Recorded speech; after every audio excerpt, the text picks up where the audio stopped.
The second week of June is going to be a little bit of a change up. There's going to be more of a free-for-all of chaotic activity taking place.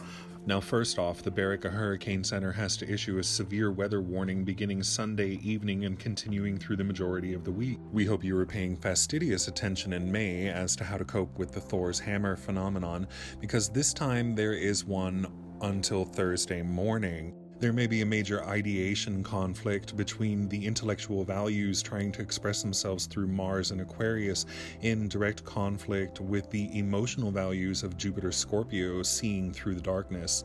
This conflict between the rational will and objective desires versus the subjective impressions and emotionality of Scorpio's depth creates a perfect Thor's hammer pointed directly at the Sun and Mercury, which are just completing their conjunction on Monday. The Thor's hammer is expected to worsen by Thursday morning, especially on Wednesday, as it comes into a perfect alignment with the new moon taking place exactly between the Sun and Mercury. These two have been adding vital energy to the powers of self-expression and reasoning, and so we can expect quite a few arguments to erupt as a result. With the moon jumping into the middle of that, you can expect it to become highly emotionally charged. We expect this to put a reasonable amount of mental and emotional pressure on Geminis and Cancers until Thursday. However, also because of the coincidence with a fixed T-square, it's the return of Mars versus Uranus again, coming into conflict with Venus, who will be entering Leo this week and into conjunction with the North Node. So a sense of holding up progress is bound to occur, placing additional stress on Scorpio. We see Venus very prominent this month. In the first week of June, we saw that she had this opposition with Pluto, which is going to be like Beauty and the Beast.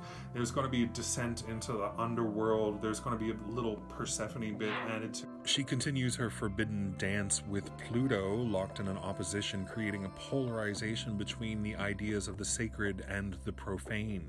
A stigma about beauty disappearing from the world for any length of time. The abduction into the underworld as the emotions and volatility of the heart are exposed to very primal, very raw, very transformational influences that aren't too comfortable. We see this manifesting as a transposition of the life or death matters of the underworld coming to the surface, and meanwhile the beauty and wonder of the outside world retreating to the depths within, which will give an added bonus to Leo, Gemini, and especially Capricorn, but a double bonus for Leo. Tuesday, the Sun and Mercury making their tightest formation, so that will be the maximum peak of your ability to channel and tap into this Mercury energy. And it's received a lot of bonuses from other luminaries in the last month. And the Gemini gift is variety or multiplicity, so Mercury powers of consciousness have expanded exponentially since way back in April or even May. And Mercury at the speed of thought is the first one to plunge right in. Cancer it is. In terms of mental ability, this is going to be like Invasion of the Crab People. There's a lot of magic in the air. Song and dance and chicanery should be supported, as all your mercurial talents manifest like little crabs swarming across a seashore. There's no opposition, you just run them over. Speed of Mercury plus the water of Cancer cardinal signs creates all this agitation that makes us want to slug things. +1 to you, Cancer and Gemini. And on Tuesday, for reasons that would take me too long to explain, extra bonus for invincible shielding around Scorpio and Leo ++. And then Wednesday, we see Venus going into Leo. So we said the higher self is already feeling this very regal, lioning impulse to be the bigger, better person and to, you talking to me? Are you talking to me? But it's not really because Venus is all about love alone. She's also about the money, honey. She's been preparing for this new moon by collecting old debts, attracting what is needed by her from, Uranus, Saturn, Mars, even some chick-on-chick thing with Pallas Athena. She's ready for this new moon, just peel off like a new mask. Now the moon comes along, dum, dum, dum, dum, dum, and of course blunders along into something, and this time it bumps into Neptune. Ouch! Over in Pisces, which is part of that whole grand trine thing that blew out its circuit last week. And what happens when the lady in the lion suit gets swarmed by a bunch of mercurial crabs? Looks like a fairly decent day for early to mid Sagittarius. A little relief to Aries. Scorpio, precarious at best. Ooh, let's get back to what's love got to do with it. Venus is so prominently aspected this month, especially when she comes into Leo and comes into focus with that North Node, which is that higher self and higher consciousness that we're trying to make progress towards. It's like the heart lining up with the unbeknownst purpose in life, and when that happens, and there's a desire to be really the better person. Really the better person. No, like really the better person.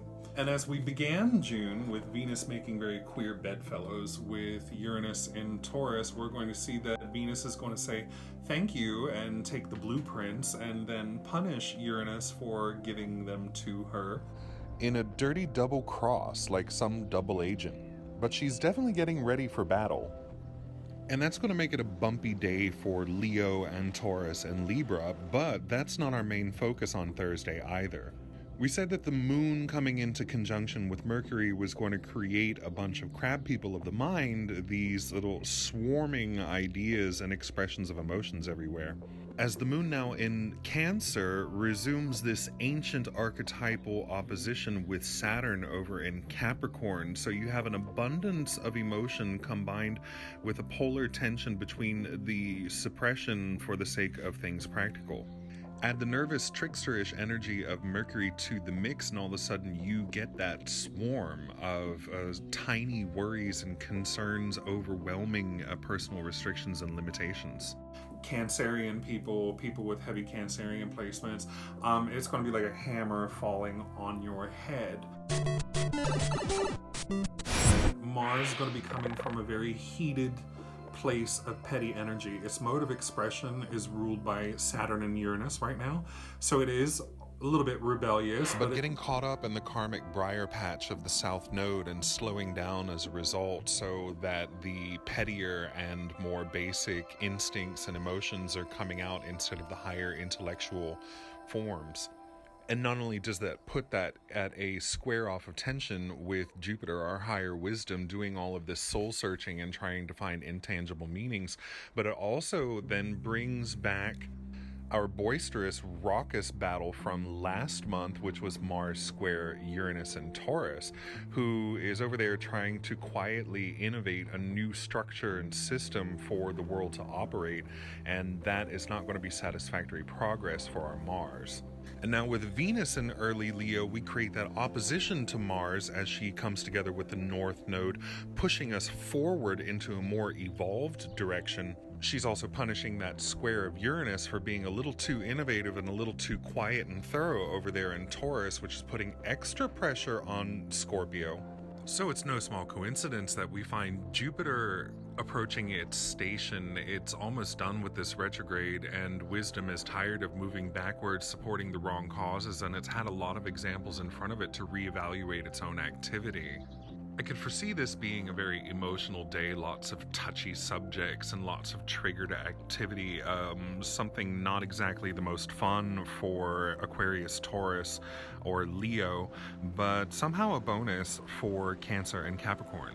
And while all these planets are getting ready for this cosmic rumble in the jungle, the moon moves a little further into Cancer and then all of a sudden finds itself plugged into that old T-square, with Jupiter giving that some beneficial energy to stall out and stop moving retrograde and start moving in a forward direction, do some Scorpio purging, and also with Neptune in Pisces giving us more contact with the subconscious all of a sudden. So it's like that grand trine that has been hovering the whole month just suddenly comes back. A clarion call of horns announcing a new episode of Gorgeous Ladies of Wrestling as these major planets get ready to rumble with one another in some kind of tag team pit.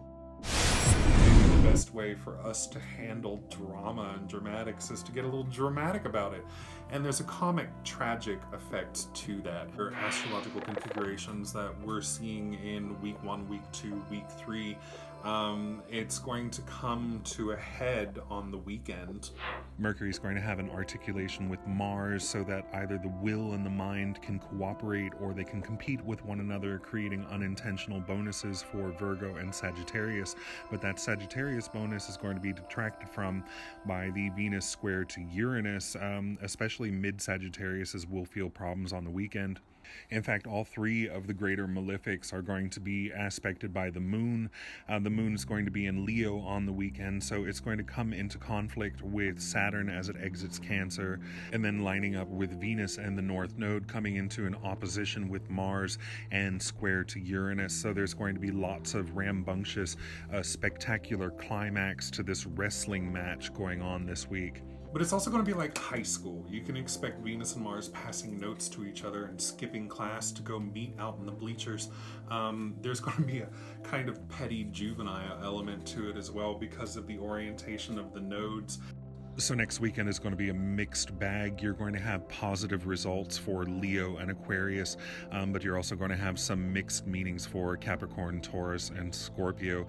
And once again, an especially difficult weekend for Sagittarius. And that's pretty much the week ahead, but they're going to revoke my gay license unless I remind everybody June 10th was the birthday of gay icon Judy Garland.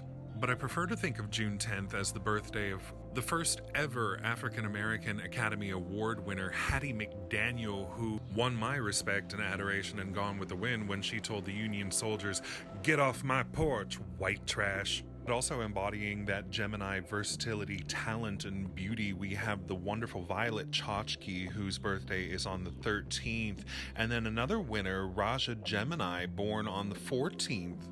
A huge week and month for queer folks everywhere. And that's the weekly weather. You've been read. Don't panic.